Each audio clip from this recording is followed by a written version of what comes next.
One of our stated goals with Convenience Matters is to present timeless information. That is, ideas that will be fresh 6 months or a year later, as the day they were recorded. This episode was recorded before the coronavirus pandemic created a brand new normal. The ideas remain timeless and great food for thought, whenever you're able to act upon them. Enjoy. You're listening to Convenience Matters, brought to you by NACS. Whether it's for food, fuel, drinks, or snacks, about half of the U.S. population shops at a convenience store every day. We'll talk about what we see at stores and what the future may hold for our industry. That intro perfectly summed up what we're going to be talking about today. What should we be thinking about today so we can earn trips at stores today and down the road? Welcome to Convenience Matters. My name's Jeff Lenard with NACS. Hey, my name is Donovan Woods with Fuels Institute and NACS. So Donovan, we're going to talk about the future today. What are some of the big trends that will impact our industry, whether at stores, at the pump, some of the things that retailers can kind of look at today to just drive those trips, because that's the one word we hear more in our industry over the last few months than I think we've heard in a while. Drive trips, earn trips, get people coming back to stores, because that's really what it's all about in today's retail. Agreed. And for that discussion, we welcome our guest, Lori Stillman. She is the Vice President of Research at NACS, and she oversees the broad suite of what NACS does to collect research and analytics related to what the future may hold. So welcome, Lori. Great. Thanks for having me. It's good to be here. So we're going to talk about the future, and you've really laid out three key things we might need to look at. Do you want to just dive right in and maybe take one of them, and we can off and talk about it? Absolutely. I look at the future of retail, and I think there's so many different things happening at the same time that it can be a little chaotic as an operator or even as a consumer to kind of pick a location, figure out what's really the key things that you need to be focusing on. And so when you kind of pull the lens back and take a look at what really matters as you think about the future, I think what comes top of mind for me is it's all about experience, right? If you aren't delivering on a fantastic, memorable customer experience in this world of anywhere convenience, the ability for somebody to just walk across the street or swipe their phone and get the exact same thing is greater than ever. And so experience is what it's all about. And when we talk about experience, it's experience against everyone. It's not just other convenience retailers. It's not even brick and mortar. It's the experience of however anybody delivers anything. It could be online. It could be just TV shows. How do you make people feel good? And I guess that's really critical to driving retail. It really is, because, there are so many different ways that a need can be fulfilled today. Think about something as simple as I want a glass of water. Right? I can go to my tap in my kitchen. I can hit a water fountain in the airport and fill up my reusable bottle. True. Or I can go buy something somewhere.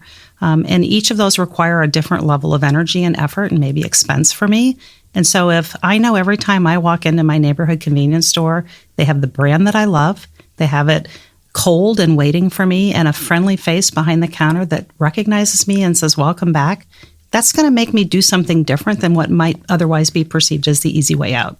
I agree. And even if I walk into that store or that experience, they don't actually say hello. They don't actually know me. As long as the mobile app I'm using recognizes me, has my history, and gives me rewards for actually being loyal to that store or that product, that means a lot to me. Lori, a lot of our audience doesn't know you. You're new to NACS. I think it's been 3 months? 4 months. 4 months. Okay. I'm excited that you're here. And I remember when you were hired, I'm a stalker as it is. I looked on LinkedIn and I saw your background and I saw how much your former staff just loved you and they were excited about your new opportunity. And I was happy you're here. Can you give our audience just a little background of where you're from and how you arrived here at NACS? Well, I was born in a farm. No, we won't go quite that far back. But so I have spent the last 30 years in this industry. I started out in market research, working for a major CPG company, and really early in my career got exposed to technology. Of course, the technology at the time was all about space planning and how do you lay out in-store experiences in a way that really connects with the shopper's needs. And it was data-driven. And so I spent kind of what I'll call my formative years in CPG, really connecting data and technology. And that started to create a theme for me over the years. So I spent time with the CPG company. I work with both of the two major data partners, IRI and Nielsen in the industry. And then I spent about 10 years with two separate firms who did the sales and marketing work for a variety of CPG customers. So then it was about taking all this great innovation, all these great trade promotion ideas and pricing and strategies, and translating that to the shelf. And so there's just been this great evolution where data and technology in my career have been a theme, and it's created kind of a passion for me to put it to action. And when you look at how do you measure data with experience? That's a great question. I think there's a couple of metrics that we can use. Probably the first and foremost is frequency of visit, right? So we look at trips in our industry as a really important thing because we know with that trip, there's something that's driving the trip, right? We call that the trip driver. In our industry, it might be fuel. It might be the need in the morning to come in for a cup of coffee. But if we win the trip, then how do we then build the basket, right? And so how do we get one more thing in the basket, which can be transformative? And you'll see a number of companies talk about if they can just sell one more item a year, the impact that it has on the bottom line. And where data then becomes really valuable in that construct is you start to understand who's the shopper, what's the trip motivator, and what are they most likely buying either in our stores or somewhere else? And how do we make our store, that moment, the one that gets them to say, yeah, I'll take that today too. And when you talk about trips, one of the lines I've heard you use frequently is we need to earn trips. And I think earn trips is the best way to talk about trips. It's not about driving trips. It's not about getting trips, but earning them. And when you do that, that's where I think the experiential comes into play. Whether it's at the pump or whether it's inside the store, we talk about the cheers moment. But for younger people, they're like, "What?" Actually, Domino's has a commercial now that is bringing the cheers moment back. So you'll have to pay attention to that because it's about the technology and knowing the name. And so you come in to get your pizza, and it's, "Hey, Lori, glad to have your back." But it's about making it personal, right? And it's I guess with the experience, it's also being personal without being overly personal. Correct. So you also have to look at, like, there's so many times I joke with friends, like you'll mention something in front of your phone or in front of one of your smart speakers at home, and then you'll go to Facebook and you'll see, I was talking about this yesterday. I'm getting an ad for this today. That doesn't feel positive experiential. So I guess there's also that fine line. How do you use data to make to enable things that people want, not things people don't want? Yeah, I think there is definitely a fine line between what I'll call like stalker personalization. Right. Like Donovan. Yes, didn't want to exactly. say it, but yep. And just being smart enough to know that if you have a choice to serve up two different offers to a consumer, being able to look back at their purchase history and saying, this is the consumer who's going to be more motivated by $1 off of a cup of coffee than they are by a free donut, because everything they buy in the store is healthy. So they're not going to buy the donut. So how do you start to use the data to tee up really interesting combinations of products that either get people from the forecourt into the store or in the store buying one more thing that they otherwise might not have? That to me is the kind of personalization that people are looking for.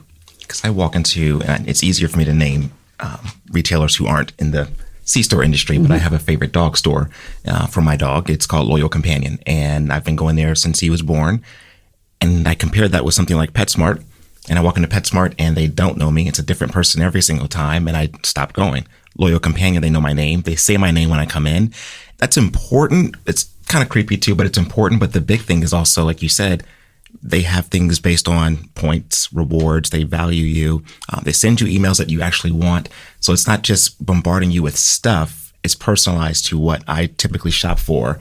And that way I'm going to be more interested. I know they actually are paying attention and not just sending me everything they send everyone else. Absolutely. I think it's so important that we know who the shopper is and we build that connection with them, because that's what it's all about. And that's what really feeds experience. Yeah. And go into that trust. I have read that the highest rate of coming back to the same place over and over again is the barber.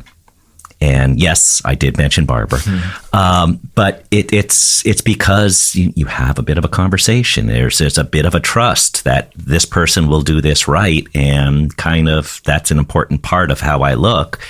So short of having people touch your head inside the store, there is that whole way where you just kind of, you're connecting because it's like, hey, we're here together. Let's have a conversation. And that's a little bit of the experiential as well, whether you do that online or with technology or whether you do it in the store. But that's going to be something that really will drive trips or earn trips over the next few years. Yeah, and I think what goes part and parcel with the experiential piece that we haven't touched on is people are going to be increasingly looking for ways to connect, not just with others, right? And we've all heard and read all kinds of stories in the digital age around how just this need for human interaction is so great. But when you take that to product or service, it's hard for me to taste the next great flavor of enter brand X when I buy it online. And I think there's such a huge opportunity in our industry to start to really leverage the frequency of customer visits that we have, the brands that we carry, and be the go-to place to taste the next great carbonated soft drink or the next best salty snack. And there's so many other channels that do in-store sampling and product demonstrations well. And I think it's such a missed opportunity in this industry because people want to taste it. They want to touch it. They want to smell it. You can't do that online. And yet we have half the U.S. population in and out of our stores every day. What a huge opportunity. And that is the connection, because you're looking at somebody, they're handing you something for free, and we know it works in Trader Joe's. We know it works in Costco. Wow, that tastes good. I'm going to go get it. Exactly. Even human nature says, I'm going to get it. Yep. So a huge opportunity ahead. So you mentioned a few things in terms of what's important, and we're focusing on why retailers should, I don't want to say just care about their customers, but really segment it or make it perfect for that specific customer. It takes time, it takes money, it takes investments in terms of just finding out what you need to do. Mm-hmm. How do you assure yourself that putting all that effort in is worth it? How do I know that someone's not going to just go to my store because it's, convenient here, but not convenient there? They'll make an effort to come to my store because of that personalization. How do you actually tell someone they should put this kind of effort into that? So I think it starts with, you have to know who your customer base is from a store perspective. Who comes in and out of your store every day? And if you disproportionately serve that group of folks who every morning are loading up their trucks and starting out their workday at 6 a.m. and you are the place they come to get their ice, drink their coffee, get their morning breakfast sandwich, the needs that they have are a little different than the store that's in a neighborhood where it's, a mom who's on her way to work but has to have snacks for her son's soccer game that night. And so I think it starts with knowing your customer base and then thinking about, of all of the things that you can serve up in terms of solutions, whether those are sampling solutions or bundling options, is how do you focus on the disproportionate number of customers who are walking in your stores who look the same in terms of their purchase behavior, and execute that well. And then that will be the kinds of test and learns that I think as an industry we have to get better at, so that if I can, make a great, 12-pack of bottled water and oranges work for the soccer mom, I know I can do more of that versus in that early morning, maybe it's, putting something extra in to make that, lunchtime that person, when they open that cooler, can find and feel really good about that experience, that moment. Now, intuitively, yes, breakfast sandwiches sell in the morning. Yes, coffee sells in the morning. You also mentioned ice. Yes. Isn't that an interesting statistic? So we have some great data that we work with a partner on. And I was looking actually this morning at by hour of day for every day of the week. What sells when? And I was blown away by the fact that we disproportionately in our industry sell the most ice from 6 a.m. to 8 a.m. Monday through Friday. Now, we hit the weekends and we see a bit of a ramp up, but I would have never thought that we sell as much ice in an hour in the morning as we do in the middle of a Saturday afternoon.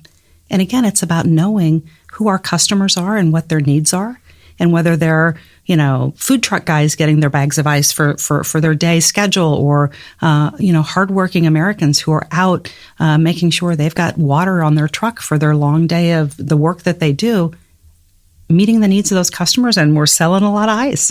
It's kind of cool. Yeah, and also merchandising, so you're ready for them. You don't want to have that empty ice cooler for when they come in and it's 1/3 full, or maybe the bags look like maybe they've been picked over. So seems like a huge opportunity to attract some customers, and that's all based on analytics and investing in your data. Yes, it is. It's all about looking at what happens across the day and being able to know if I have an extra hour in a store on a Thursday afternoon, what is the one thing I must make sure I take care of? Because if I get it wrong at 3 o'clock when that customer and their cohorts are all coming in looking to shop in that category, it's another week before I get a chance to redeem myself. I don't have any friends that don't care about customer service. They may not care if everyone's nice to them in the store, but they do go to the same types of stores, whatever they're shopping for, whether it's for clothing, whether it's for electronics, for fuel, that give them a same feeling. Mm-hmm. Is it possible for the C-store industry to give people that kind of a feeling where whether they go into the Apple store and then they come home and they're shopping on Amazon, they have something that makes them feel special? Is that possible for this industry? Absolutely, it's possible. And I think it starts with making sure that every sales associate in the store knows that the customer experience is the most important thing that we have. We will win or lose trips based on the personal experience that someone has. So it has implications for training. It has implications for labor availability and making sure that people know when they're in the store, how do we help them be as efficient as possible? So when someone is standing in the back and they're looking at the amazing selection of packaged beverages that we have, hey, what are you looking for today? Can I help you navigate choice?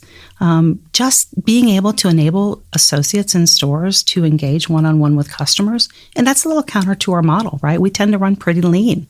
And having people on the floor is something that I think some of the retailers that we all know and love because they are kind of the hallmarks of experience. They operate with Slack. They have a lot of people available. And I don't think we have to have people tripping over each other. But let's make sure we have at least enough time to acknowledge somebody. And if they need a little bit of help finding something in the store, boy, we deliver on that. They will be back. Yeah, I had an experience. Went to a restaurant never been to before. And we were going someplace after that. So time was a little bit of an issue. 15 minutes, no interaction. We left. We're kind of passionate about telling others our experience. That's the negative side. But on the positive side, whether or not you expect that engagement, it really does matter when you just have that human interaction. But also on the broader level, when you talk about technology and investments, NACS just did some focus groups the last few weeks asking customers about all these different issues. And one of the things we mentioned was apps. Do you use apps? Why do you use them? What could they be doing better? And things like that. And they talked about the idea of discounts, and for every 6, I get a 7th for free or things like that. But one interesting thing that came up in more than one focus group is they said, can you show us how many donuts are left? Or something in the fresh case or something like that. Because the worst thing is when we go there and we find out that we wanted this donut and there isn't a donut. So I thought it was an interesting opportunity to leverage technology to show people what's available, whether it's snapshots or whatever it is.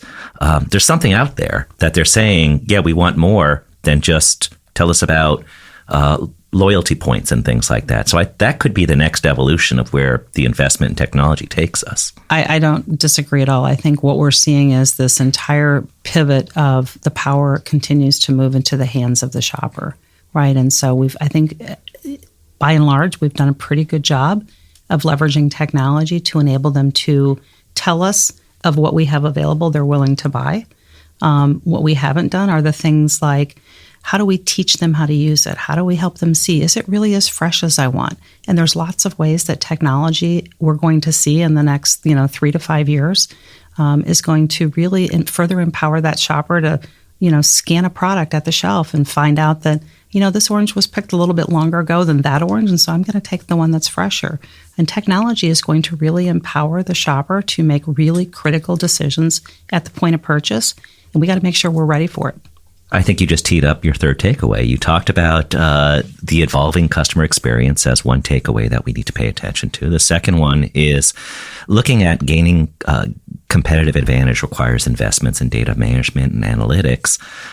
You pretty much teed up the third one, which is all about this idea of anywhere convenience, right? And so you think about where the industry is today, and the one unifying factor, regardless of where we make shopping choices, is we're looking for something that is convenient.